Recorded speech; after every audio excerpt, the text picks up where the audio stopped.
อะไรเข้ากับปลาแดกต้อนนั่นแหละสีปลาแดกกินลิ้น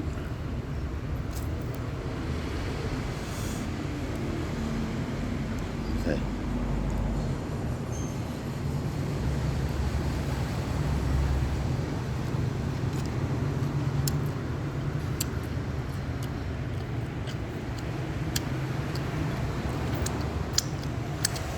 ครับ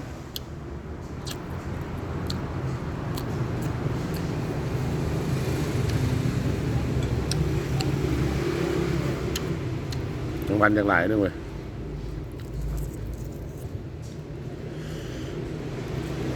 ด้วย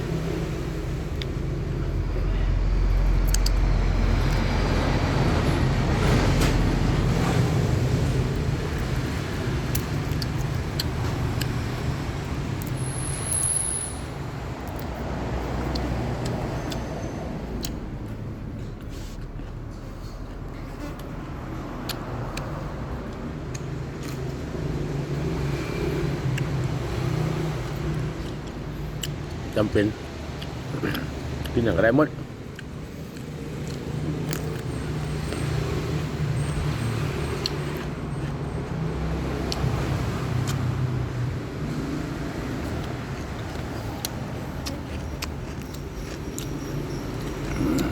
เข้ากับปลาแดกตอน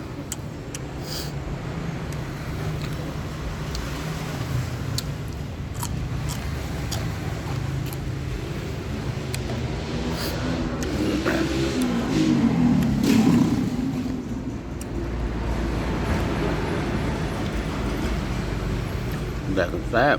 แดกสวรรค์เขต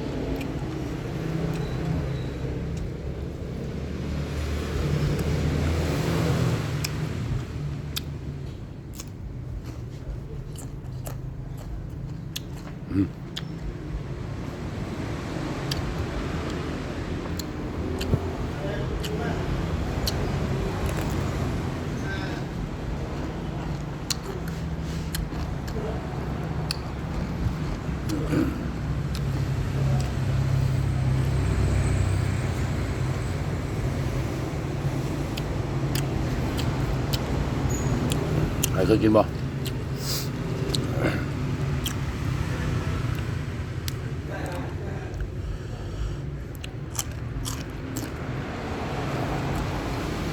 ชีวิตหอพัก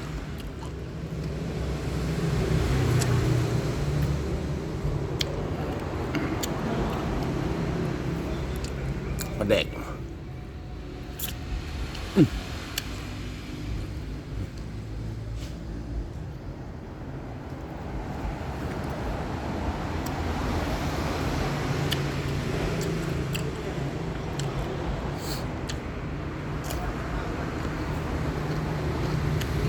เฮ้ยก่อนเนาะ